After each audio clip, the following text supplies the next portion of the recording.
Welcome to UPSC Study Academy, empowering aspirants and shaping futures. Today, we're going to explore an essential concept that plays a pivotal role in how information is transmitted: bandwidth. What is bandwidth? Bandwidth is a fundamental concept in the field of communications. At its core, bandwidth refers to the range of frequencies that a communication channel can carry. It is typically measured in Hz/Hc for analog systems or in bits per second (bps) for digital systems. In simple terms, bandwidth determines the capacity of a channel to transmit information. The wider the bandwidth, the more data can be sent and received in a given amount of time. Bandwidth in analog systems. In analog communication systems, bandwidth is defined by the range of frequencies within a given signal. For example, consider a standard analog radio station. The station might broadcast at a center frequency of 100 MHz with a bandwidth of 200 kHz. This means that the radio station uses frequencies from 99.9 MHz to 100.1 MHz to transmit its signal. The bandwidth in this context is crucial because it determines the quality and clarity of the transmitted signal. A wider bandwidth allows for higher fidelity audio or video transmission, reducing the potential for interference and noise. Bandwidth in digital systems. In digital communication systems, bandwidth is often referred to as data rate or bit rate, and it represents the amount of data transmitted per second.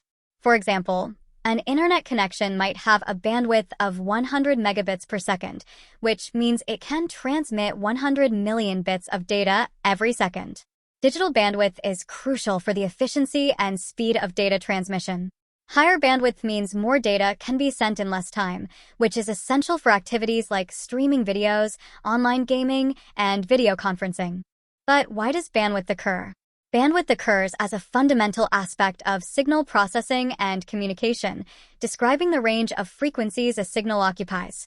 It is determined by the nature of the signal, the medium through which it travels, and the system requirements for transmitting and receiving the signal. Based on the nature of the signals, whether analog or digital, are composed of various frequencies. The range of these frequencies constitutes the bandwidth. Analog signals. A pure sine wave has a single frequency and theoretically zero bandwidth. However, real-world signals, such as speech and music, contain multiple frequencies and thus have a broader bandwidth. For example, a human voice ranges from around 300 Hz to 3,100 Hz, requiring a bandwidth of approximately 2.8 kHz to be accurately transmitted. Digital signals. Digital signals consist of pulses, square waves, that can be decomposed into a series of sine waves using Fourier series. The combination of these sine waves determines the signal's bandwidth. A digital pulse train, like the data transmitted over the internet, contains many harmonics, which expand the required bandwidth to accurately represent the signal. Based on the data rate. Higher data rates require more bandwidth. The more information that needs to be transmitted per second, the wider the bandwidth needed. Example, high-definition video streaming requires more bandwidth compared to standard definition due to the higher data rate. A modem is a device that converts digital data from a computer or other devices into analog signals for transmission over telephone lines or cable systems, and vice versa. It allows digital devices to communicate with analog transmission mediums. Modulation turns digital data into analog signals, essential because traditional transmission mediums, like telephone lines, carry analog signals. Demodulation reverses this process, converting analog signals back into digital data for computers or digital devices to understand. This ensures accurate transmission and interpretation of data by the receiving device. How a modem works in communication systems.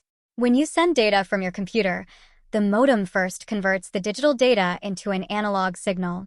This signal is then sent over the communication medium, like a telephone line or cable.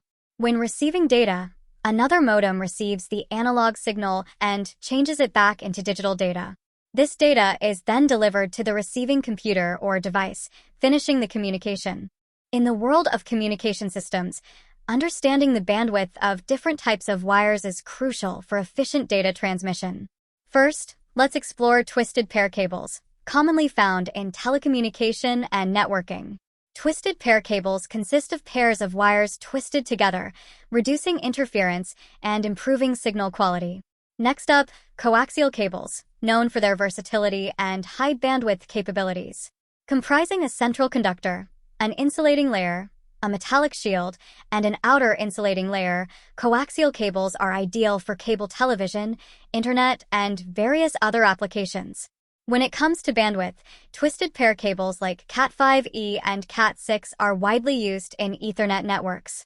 Cat5e cables support frequencies up to 100 MHz, while Cat6 cables can handle frequencies up to 250 MHz. In comparison, coaxial cables offer even higher bandwidth. We've explored the basics of cable bandwidth, but there's still much more to cover. Don't forget to subscribe and hit the notification bell so you won't miss part 3 of our series on communication systems. Thanks for watching.